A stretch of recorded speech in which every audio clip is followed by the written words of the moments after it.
안녕하세요. 저는 종로구에 사는 30대 여자입니다. 제가 여기에 글을 쓰게 될 것이라곤 상상도 못했었지만 몇 년 전 너무나 영화 같은 일이 제게 일어나서 이렇게 사연을 보내보려고 합니다.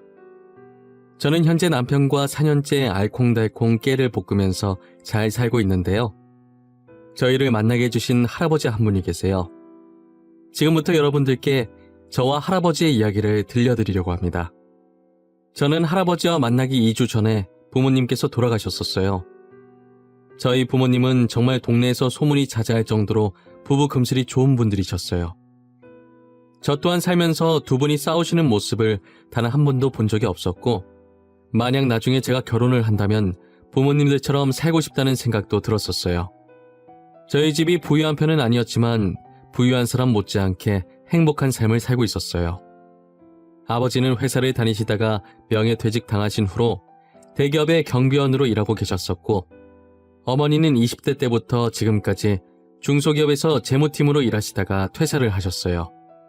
저는 두 분께서 지금껏 열심히 일하셨으니 아버지 휴가 때 오붓하게 여행을 다녀오라고 했죠. 딸, 어떻게 너만 두고 우리 둘이서 가? 아빠 휴가에 맞춰서 너도 휴가 빼면 안 돼? 난 셋이서 같이 놀러 가고 싶은데 우리 맛집 이런 것도 잘 모르고 말이야. 그래, 엄마 말이 맞아.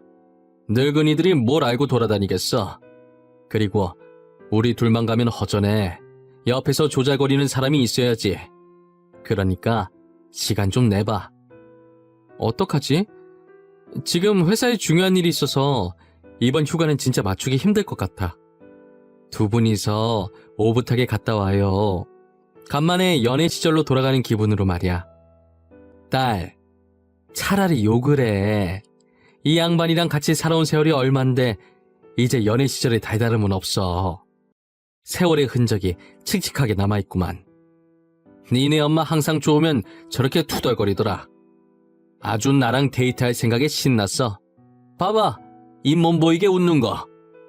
간만에 놀러갈 생각에 들뜨셨는지 부모님 얼굴에 미소가 가득하셨어요. 저도 같이 가고 싶었지만 일 때문에 결국 함께하지 못했어요.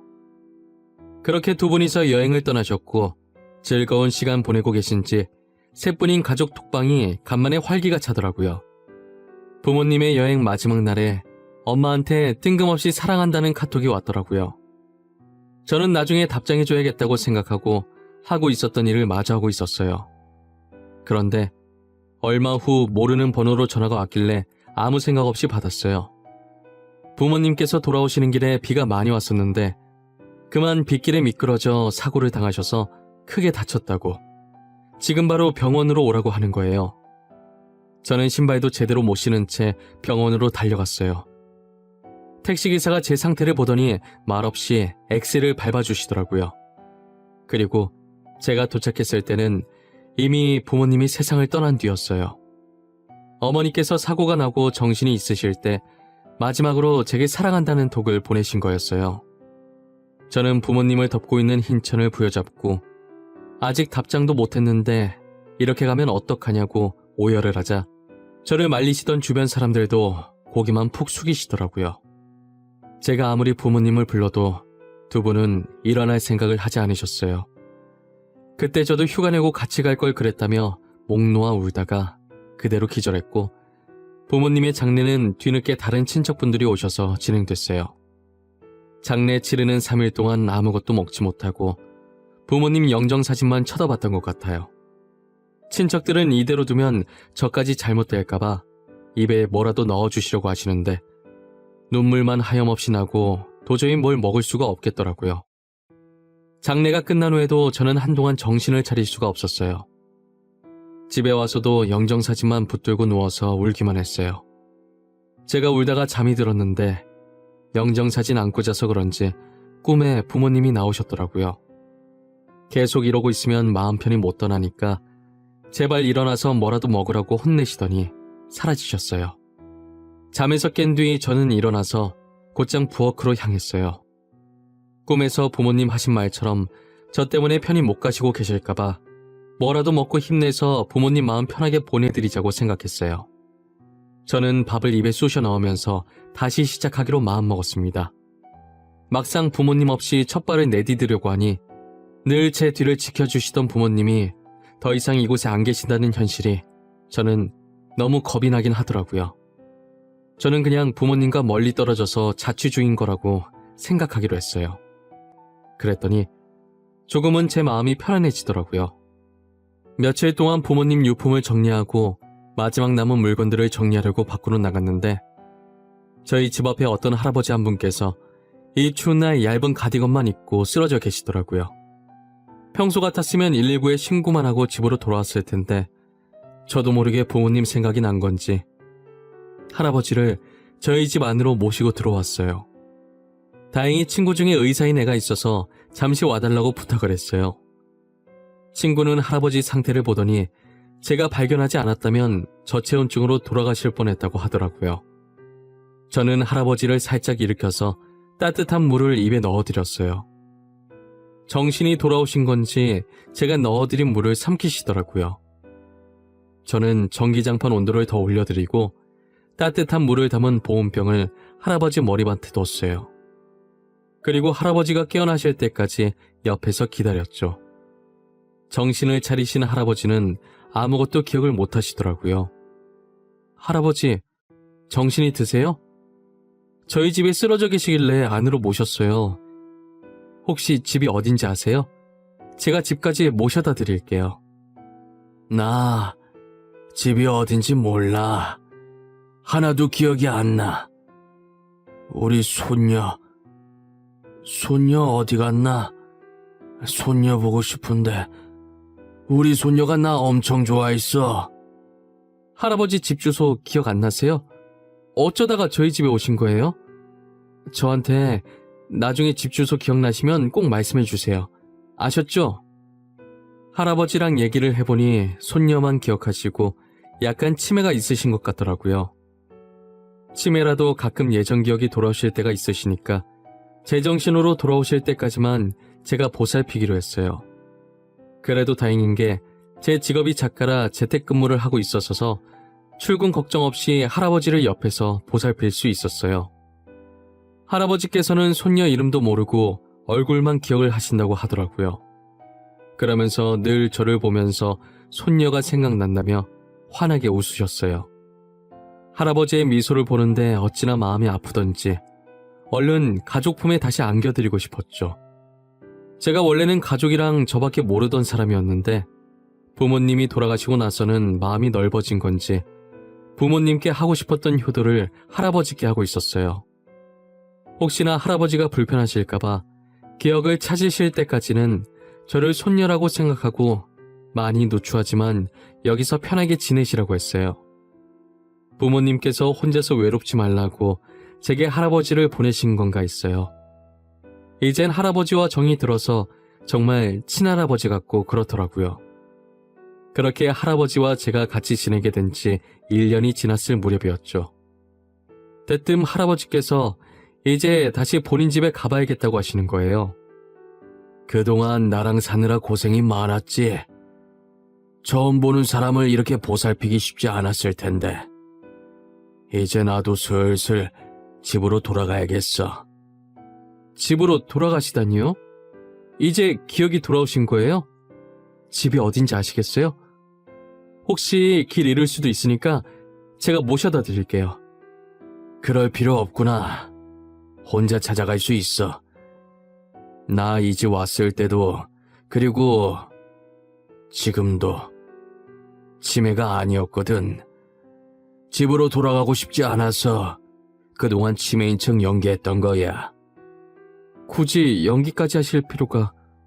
도대체 이렇게 치매 연기까지 해가면서 집에 안 가시려고 한 이유가 뭐예요? 할아버지께서 치매 연기를 하게 된 이유를 말해주시기 시작하는데 저는 이야기를 듣는 내내 입이 떡하고 벌어졌어요.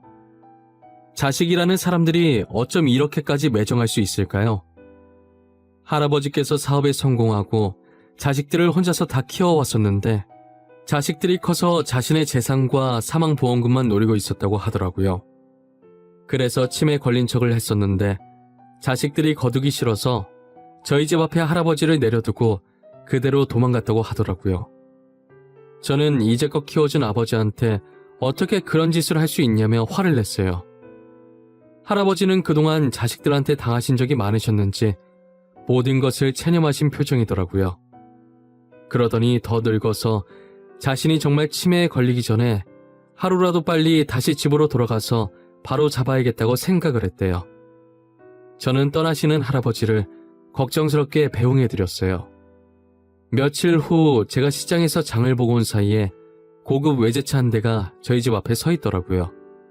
곧이어 운전석에서 말끔한 정장을 입은 사람이 내리더니 저희 집 배를 누르는 게 아니겠어요?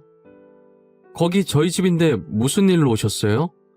저는 처음 뵙는 분 같은데 혹시 저희 부모님이랑 아시는 사이세요? 혹시 김지연 씨 맞으십니까? 회장님께서 지금 찾으십니다. 김지연 씨가 맞으시다면 저와 함께 갈 곳이 있으신데 차에 타시겠어요? 회장님이요? 그런데 제가 그쪽이 누군 줄 알고 차에 막 타요? 누군지 먼저 설명을 해주셔야 저도 차를 타던가 말던가 하죠. 제가 정장 입은 남자를 경계하자 뒷차 문이 열리더니 저희 집에서 같이 지냈던 할아버지께서 나오셔서 저한테 일단 차에 타라고 하시더라고요. 제가 차를 타서 어디로 가는 거냐고 여쭤봤지만 제가 아무리 물어도 대답을 해주지 않으셨어요. 한참을 가다가 차가 멈춘 곳은 꽤 비싸 보이는 아파트 앞이었어요. 여기는 앞으로 지연이 네가 살 곳이야. 어때? 마음에 드니? 1년 동안 이 할애비 비위 맞추느라 고생 많았다. 그동안 고마워서 내가 선물하는 거야. 그게 무슨 말씀이세요? 저는 이런 거 바라고 한 게 아니었어요. 그냥 저희 부모님 생각이 나서 도와드린 것뿐이에요. 나도 안다. 너가 가진 것도 없고 기억도 못하는 나를 부자인 걸 알고 일부러 보살펴줬겠니? 몰랐는데도 친할애비처럼 챙겨준 너한테 더 고마운 거야. 내 마음이니까 받아줬으면 좋겠구나. 만약 제가 안 받는다고 하면 어떻게 되는 건가요?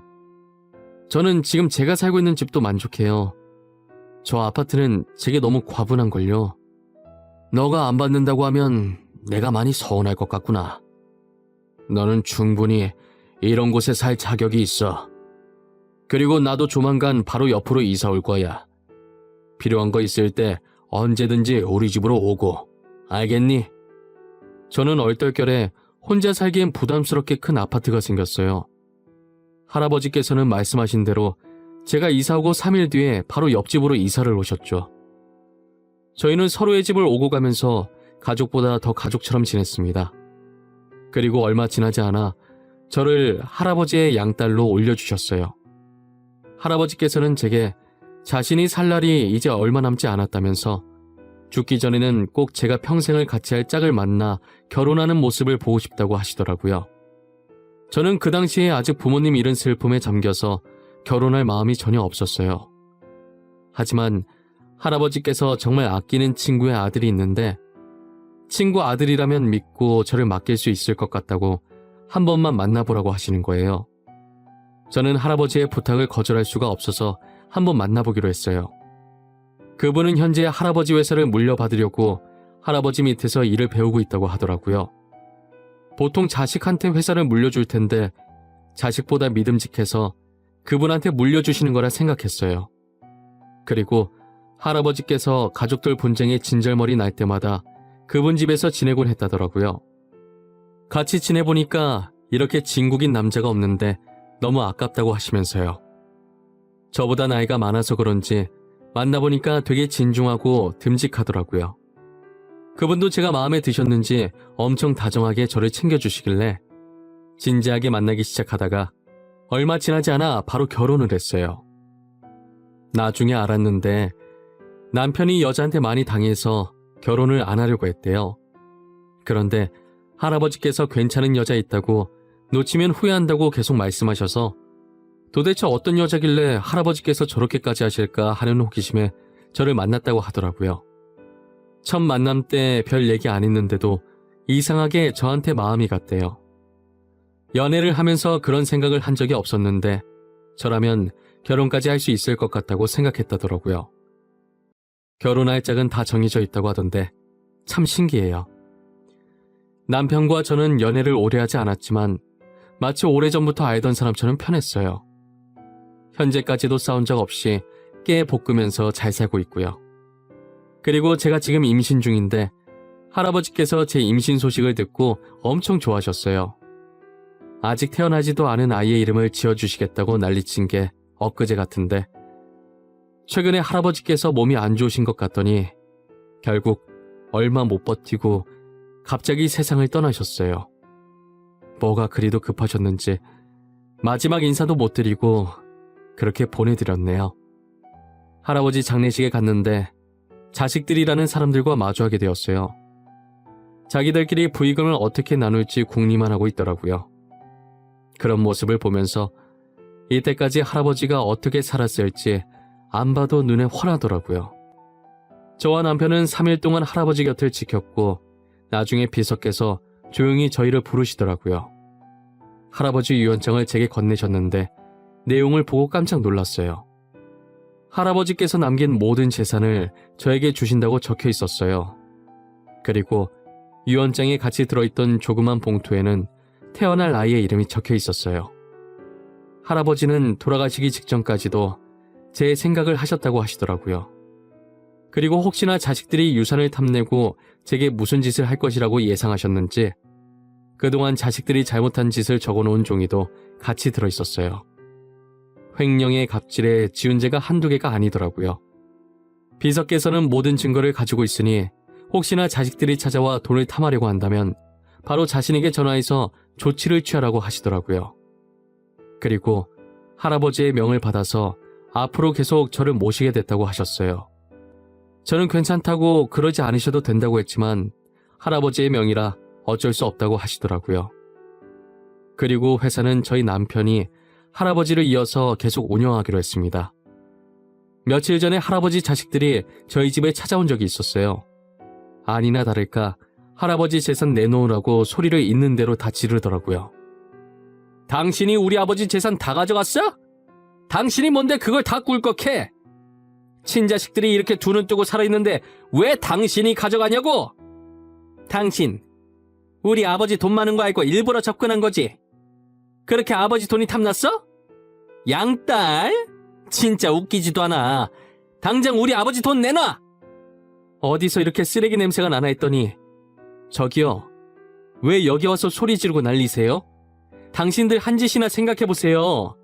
치매 걸렸다는 아버지를 어떻게 그렇게 매정하게 대할 수가 있어요? 우리가 아버지를 어떻게 대하든 네가 무슨 상관이야. 친자식은 우린데 왜 네가 난리냐고.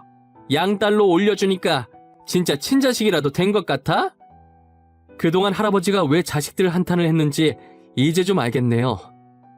어떻게 그렇게 인자한 할아버지 밑에서 저런 사람들이 태어났는지. 야, 너 말 다 했어? 이게 말이면 단줄 하나. 당장 우리 아버지 돈 내놔. 돈 어딨어? 그 많은 돈을 어디다 빼돌렸냐고? 할아버지 예상대로 자식들이 저희 집에 찾아와서는 마음대로 안방에 들어가서 뒤집어 놓더라고요. 그 꼴을 보면서 조용히 휴대폰을 들어 비서분께 전화를 했어요. 대충 주변에서 소란스러운 소리가 들리니 눈치를 채셨는지 금방 저희 집에 오셨더라고요. 경찰과 함께 와서 자식들은 결국 연행되어 끌려나갔습니다. 저는 손 하나 까딱하지 않았고 모든 일은 비서분께서 알아서 처리해 주셨어요. 자식들은 법정에 서게 되었고 지은 죄가 워낙 많아 징역을 피하긴 어려웠어요. 저는 현재 집에서 편안하게 태교를 하면서 남편과 잘 살고 있습니다. 지금까지 할아버지 자식들이 언제 쳐들어올지 모른다는 생각에 조금 불안했었는데 이제 더 이상 저를 괴롭힐 사람이 없어서 이래도 되나 싶을 정도로 평화롭게 지내고 있어요. 출산을 한 달 앞두고 있는데 아이를 낳을 때가 다가올수록 할아버지 생각이 많이 나요. 친손자처럼 이뻐하셨을 것 같다는 생각에 눈물이 납니다. 할아버지께서 미리 예약하셨던 애기용품들이 지금 하나씩 도착하고 있는데 처음 애기용품을 배송받았을 때 얼마나 울었는지 몰라요. 배송이 다 오면 애기 물건들 챙겨서 할아버지 산소에 다녀야겠어요. 그동안 고마웠다고 떠나시는 순간까지도 저와 아이 생각해 주셔서 감사하더고요.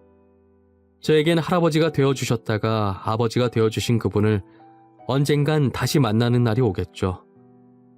제 사연은 여기까지입니다. 지금까지 제 이야기를 들어주신 모든 분들께 감사하고 늘 건강하시길 바랍니다.